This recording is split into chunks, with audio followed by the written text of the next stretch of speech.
Hi everyone! Welcome back to my YouTube channel and my Facebook page. Lynn Cabrera makes vlog for my YouTube and Lynn Cabrera for my Facebook page. So guys, nagluluto tayo ngayon ng Ilocano version of pinakbet. So nagpakulo na tayo ng water with ginger, bagong isda, kamatis and luya.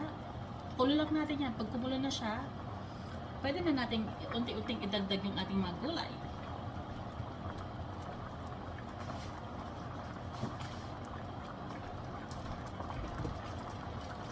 So meron ako dito kalabasa at saka kamote. Lagyan na natin yan. Mga mahirap maluto. Matagal maluto. So, dadagdag ko na rin guys yung aking meron akong gabi na naka-frozen na siya.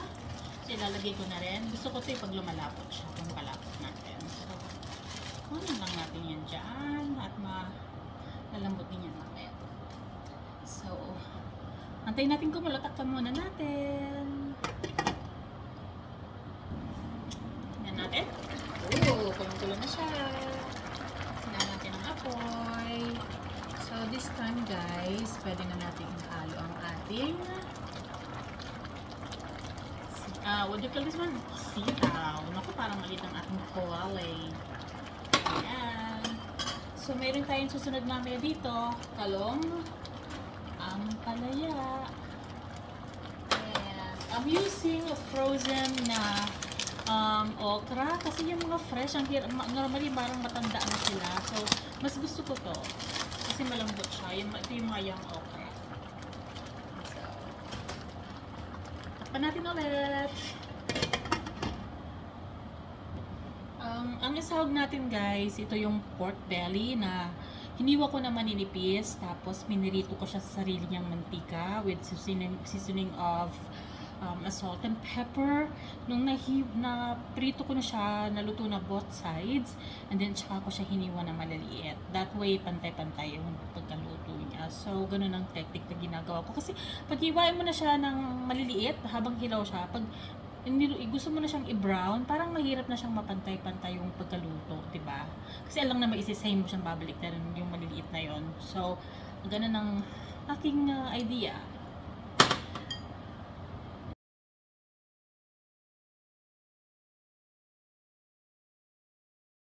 This time, ihalo na natin ang ating talong. Ayokong haluin guys, kasi pag hinalo mo yan, madudurog yung gulay sa ilalim. Paganoy lang natin ng konti.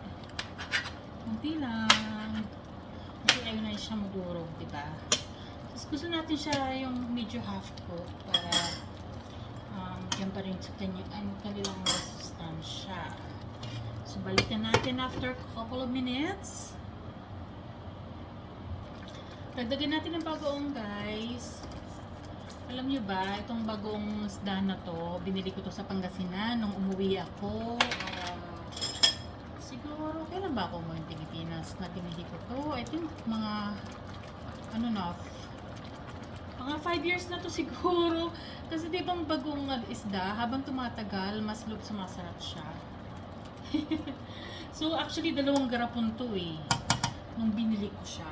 Nakakaning siya pag bibiling ko sa Pangasinan. Nasa kaning. And then nilipat ko na lang siya sa jar. Tapos ayun nga. Yan lang.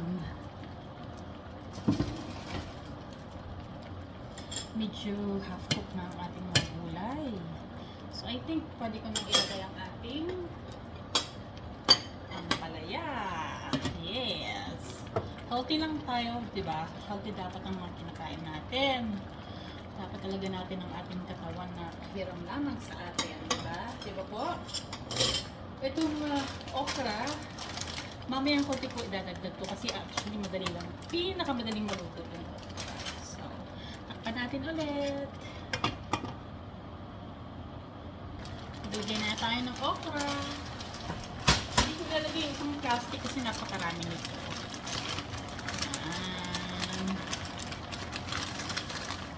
Frozen okra. Titira ko ito kasi magsisinigang ako. At saka, Dahil ito yung pinakamadaling maluto yung okra na yan. Ito na po yung ating sahog. Ilalagay ko na siya. Ayan. Uy, grabe. Ang sarap nito, guys. Wow.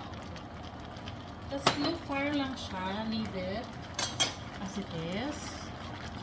Gusto nyo haluin ganito lang. Ganyan. Ganyan lang. Tapos takpan natin ulit. In few minutes, luto na to. Guys, tingnan na natin. Ooh, wow. Grabe oh. Wow. So this time, luto na ang ating Ilocano version ng pinakbet. Walang gisa-gisa. Healthy lang. So, yan lang po. Napakadaling lutuin ito. I-share ko sa inyo yung lahat ng mga ingredients and yung procedure kung paano natin siya niluto. So, yun lang po. Thank you for watching and please don't forget to subscribe, comment, like, and share for more videos. Thank you po. God bless. Bye!